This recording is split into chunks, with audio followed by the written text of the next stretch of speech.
Hi, I'm the Moorlander and this is Moorlander EDC. A few months back, the good people at Flashlight Go got in touch and asked if I'd like to have a look at a new light from Jetbeam. Now, I'm new to Jetbeam. I've not tried out one of their lights before, but I know that they're a good company and people really do like them. So for me, there was a few things about the E26 Kunai that I was very intrigued about, down to its form factor, the features that are on here, plus the fact that I'd never had a look at a Jetbeam light before, and I have to say at this point I'm incredibly impressed. So let's turn the camera around and take a closer look. Now, quick unboxing of the E26 Kunai. I think what I'll do from now on is I'll just refer to it as a Kunai. But here on the box you can see, so maximum output of 2000 lumens. Here on the side you've got a little bit of information about the throw on this. Is 165 meters. You can submerge it into 2 meters of water and drop it from a meter and a half and it should be fine. And also that you get a 5-year warranty with this. The little label on the side here is green because this does come in a few different colours, and the version that I asked for was the green version. So opening this up inside the box, I will say that the unboxing is very nice. You get warranty information, you get a little bit of information, quick kind of updates on what the buttons and stuff do here, and then underneath here there's a secret little flap where you have a lanyard and you also have a USB-C cable so that you can charge this. Now, while I'm putting these away, as far as charging this is concerned, I've tried this with a few different cables. They all charge it fine. The main reason that I mentioned that is, so here on the side, here is your charging port. Often you have a little bit of metal around the charging ports where if some of the cables are a little bit too wide, they don't fit in here, but I will say that all of the cables that I've tried with this, they all seem to work absolutely perfectly and no issues whatsoever. So here is the Kunai. Now what I'll do is we'll go through some of those those big headline points.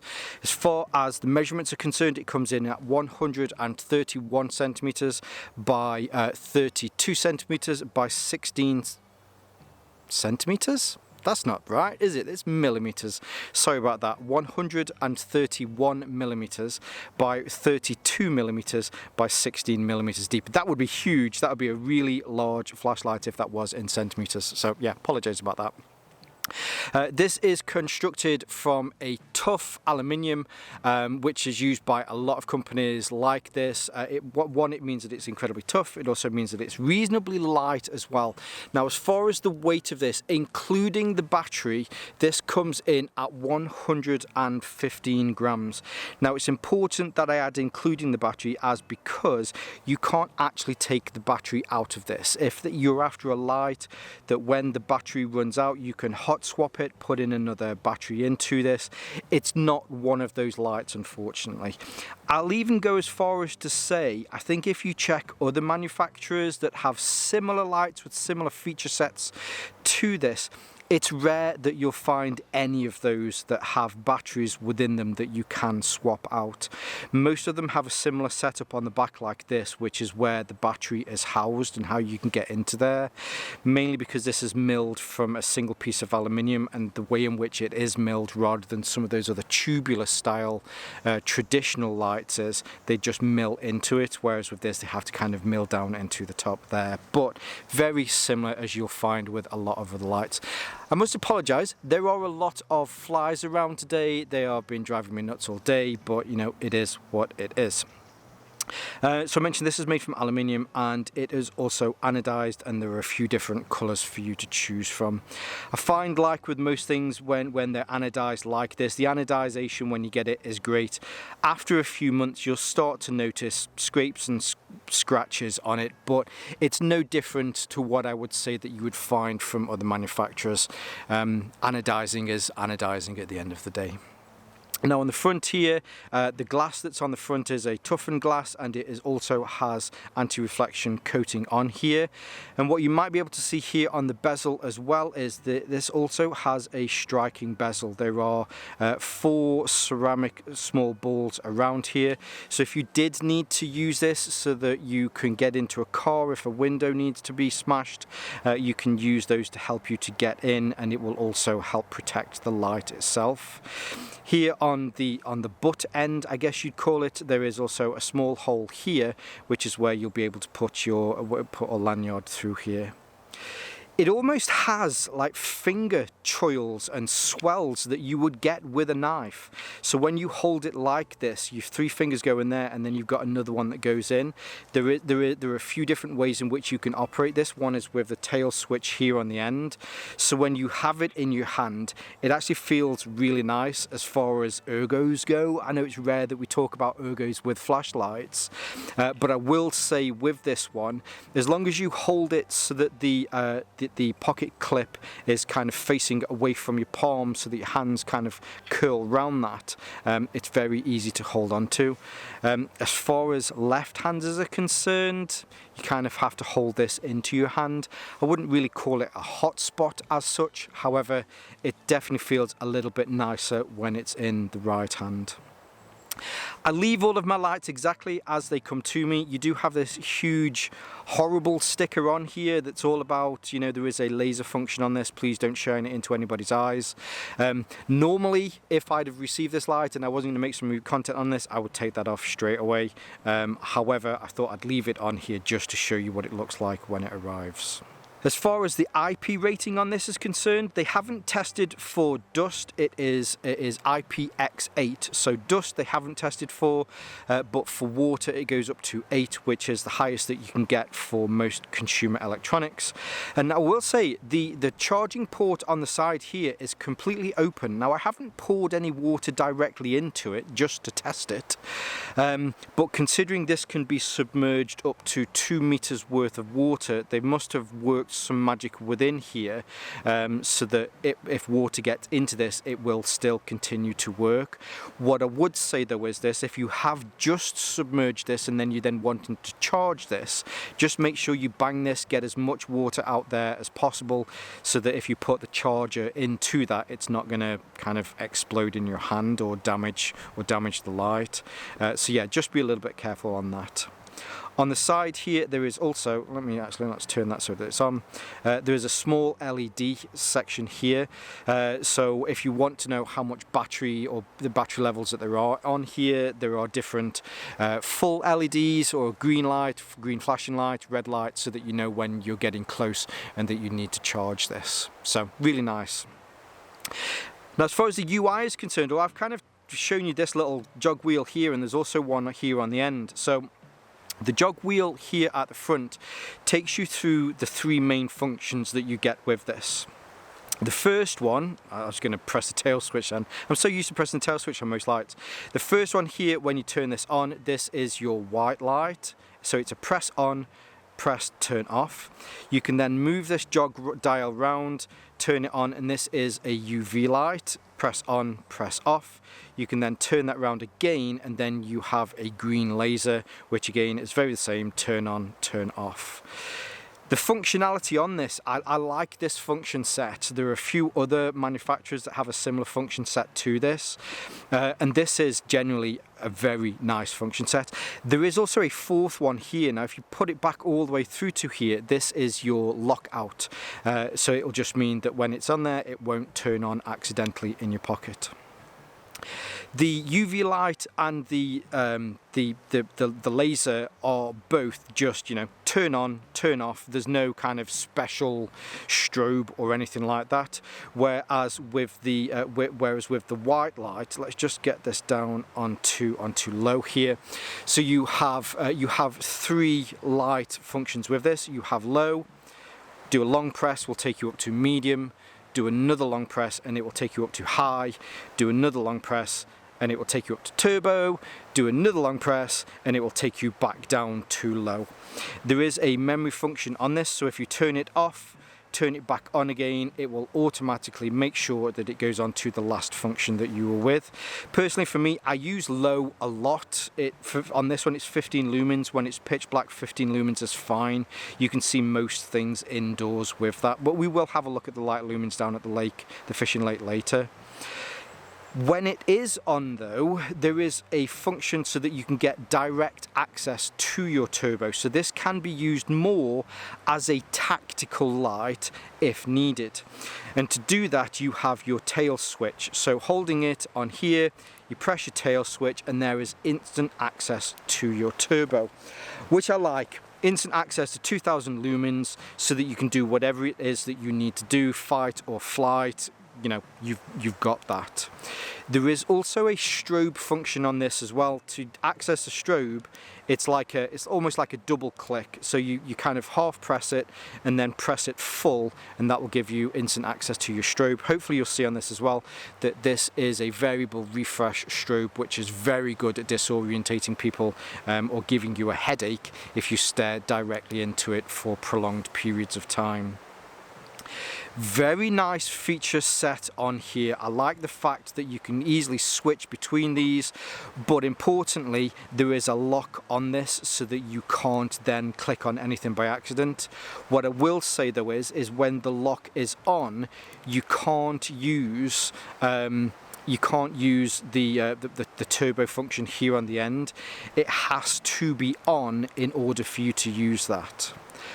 With an extra point though, if you're concerned about stuff turning on in your pocket, you could always just put it onto the laser, which is here, but then if you need to use the turbo, you can still use the turbo again.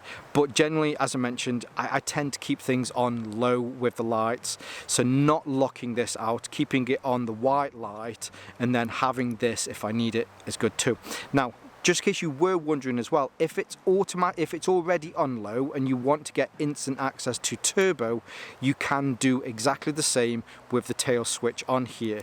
When you turn it back off, hopefully as you'll see, it will turn it off as well. Actually, I didn't mention, sorry, when we were here looking at the end. So the two lights that are on here, the one that is here on the right hand side as we're looking at, this is your white light. You can see we're going through the different white light functions on there. Whereas this one here on the left hand side, this is your UV light when you've got this on. The UV light on this is really nice and powerful. So if you're wanting to check things like notes, or even if you're just in a dark room and you're wanting to check certain splashes maybe on walls, yeah, it does put out a nice bit of light. Now, talking about lights, let's get down to the fishing lake and see how well this performs in the dark. Well, fast forward several hours, we're down by the lake going through the different light modes. Now we'll go through the white light modes on here, mainly, you know, these are the ones that we're probably going to be using more in real life. A single click will turn it on. So I've reset this now, or really just moved the light modes round so that we start off as we usually do on the lowest mode, which on this is 15 lumens. Now I will say for a low mode, 15 lumens is great. Usually you find with lows they can be anything between, say, maybe 1 to 5 lumens. So having 15 on its lowest means certainly if I was walking down around the lake now, I can see easily 5, 6, 7, maybe 10 meters ahead. But really, if all I'm concerned about is what's here just in front of me whilst walking, this is great for just walking the dog around the lake in the evening. Now with another long press, it'll go from low to medium, which is quite a big jump. So low being 15 lumens, medium with this is 300 lumens. So coming back around, let's stand on here. Being able to see, so just over there where I'm pointing here, there's an ornamental waterfall there. Here being able to see this tree on the opposite side, that's about 10 meters away, 15, 20, 25-ish, the opposite side of the lake, and there's a little ornamental island there in the middle the ducks go onto. Jumping from 15 to 300 lumens on the medium setting is quite a good jump. Now what I'll do, because I think this is probably a good mode to show this on, I'm trying to extend my arm as far as I can. Having a look at the skirt around here, going 45 degrees to my left and back, 45 degrees to my right and back. It's a reasonably defined skirt, but I would say as far as warm spots are concerned, it's quite a muddy warm spot. but it's not really designed to be a thrower. It is more designed to be an EDC spotlight, which it does a very good job of. And I will say as well that the light that the LED that this produces is very clear light as well. Clarity within it, there's no sort of differences between, although you can see in the warm spot there. Yeah, it's a good light. So going from medium then up to high, I can do another long press. This then takes me up to 700 lumens. Now it doesn't look as large of a jump, mainly because low was 15 up to 300, and then this is 300 up to 700 on high. But now being able to see, there's that waterfall that I mentioned, and I can now also see up into the top fishing lake up there as well. If I come back onto here, that tree is lit up like a Christmas tree. Being able to see the opposite side of the lake so much easier, and then that spot in the middle there. You see any fish tonight? We sometimes get to see some fish. I can hear the fish jumping, put it that way. That's probably because I'm down here with a torch, waking them up when really they just want to be asleep. But I don't know, does the rain wake fish up in the evening? Anyway, so that's high, and that is your 700 lumens. Now you can also do a long press from the normal mode, which will then bump you up even further. You definitely see a bigger jump up. Now the difference on the jump up especially comes around the skirt here. Hopefully you can see that, that's a lot more defined. But then coming back, let's come back on here. Being able to see up the path, being able to see that waterfall a hell of a lot better now. These trees, it feels more than 2000 lumens. It definitely feels a lot more than that. It does a very good job of throwing this light out. But I think again, as I mentioned, it doesn't have that uber hot warm spot. So instead what it does is it just makes sure that it throws a lot more of that light around. Now what I'm going to do is I'm just going to do another long press. This takes us back round to low, which was that 15 lumens. The way that I've been going and cycling through these is using the that main button with that dial on there. But what I've done is I've just changed the orientation of my hand so that my thumb is now at the back. So if I was walking the dog, hey mister, give me your wallet, and then I can go, take that, villainous scum, maybe, whatever. I'd probably not say that, but yeah, so you get that. Let's put it back again, because when you take your thumb off it or you click it again, then it will turn off the turbo mode. Standing on back here again, here's that tree, hit it, there's your instant access to your turbo and your full 2000 lumens. As we've originally looked at, there are some other features on here. So here's the UV light, which, oh, there's a strange piece of rubbish that somebody's left behind there that really is glowing like a Christmas tree. That was fortunate that someone left that there. And there's another little bit of rubbish there as well. So hopefully it shows you just how well it is to find certain things with UV in the dark. There's some more rubbish there that somebody's left behind as well. So that's the UV light. And then the last one was that green laser. So the green laser on here, doing a bit of fancy pants stuff there. Let's see if we can shine this onto the other side. Yep, we can see it on the trees on the opposite side. Coming around here, there's that other tree, and then there's the ornamental fountain off into the distance. You might just be able to see it skirting on the reflection there as well. Oh, that's cool as well. You can also pick up, I don't know if you can see this, but you can pick up the water as it falls through it as well. But yeah, just putting this background onto the normal white light modes. There we are again, low, medium, high, and turbo. Very nice. The E26 Kunai has got a lot going for this. I really do think that it does. There are a couple of other manufacturers, out of respect for them I won't mention the names, but I'm sure you've probably seen other lights, other torches, flashlights that have a similar build and function set to this.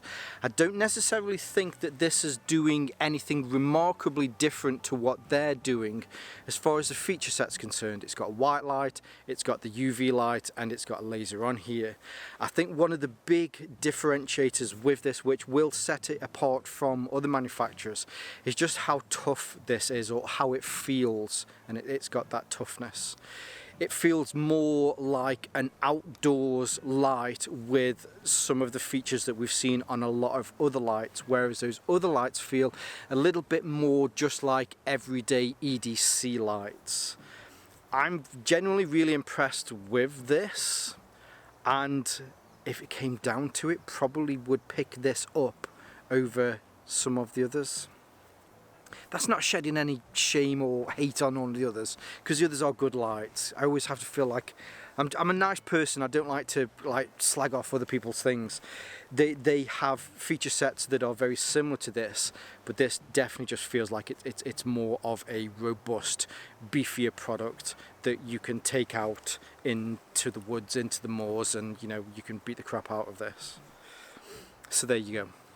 Yeah. Now, of course, I want to say a huge thank you, as I mentioned at the beginning of this. Flashlight Go did send this to me. I've worked with them for a while now. They're a great company. Have a good relationship with them. If I didn't like this light, as I do with a lot of products, I just simply, you simply wouldn't have seen this review. I would have sent it back to you and said, I don't feel that it's right for me or for my viewers. So yeah, I want to say again thank you to Flashlight Go. I'll leave their links below so that you can see more from them. I'll leave some of my social media links so you can see more from me here on Moorlander EDC and my sister channel Moorlander Tactical. And whether you're watching this on YouTube or Rumble, as always, stay safe, stay Moorlander, and stay EDC. Hi, I'm the Moorlander and this is Moorlander EDC. A few months back that I like, and it's got some features on there that I like as well. Now there's just way too many flies today. It's that time of year where all the fruit is dropping off the trees, all the nuts are dropping off the trees, it's on the floor, it's rotting, and there's just loads of flies eating it. Don't eat it, leave it for the trees to eat. Anyway. Hi, I'm the Moorlander and this is Moorlander EDC. A few months back, I've got Jetbeam in my head. It is Jetbeam, but this is the name of the light. It was Flashlight Go that sent it to me. These flies are doing my nutting! I forgot we were recording. What were we were recording stuff, weren't we? Wednesday, I think this is coming again. Coming out on Wednesday, not coming out a gay. That was weird. I don't know where that came from. Anyway, what was I saying? Hope you all having I think it's because I was going to say hump day. It came out gay. Anyway, yeah, hope you're all having a happy hump day, and I'm just going to go now. I'm just being, anyway, cool. See you in a bit. What was that?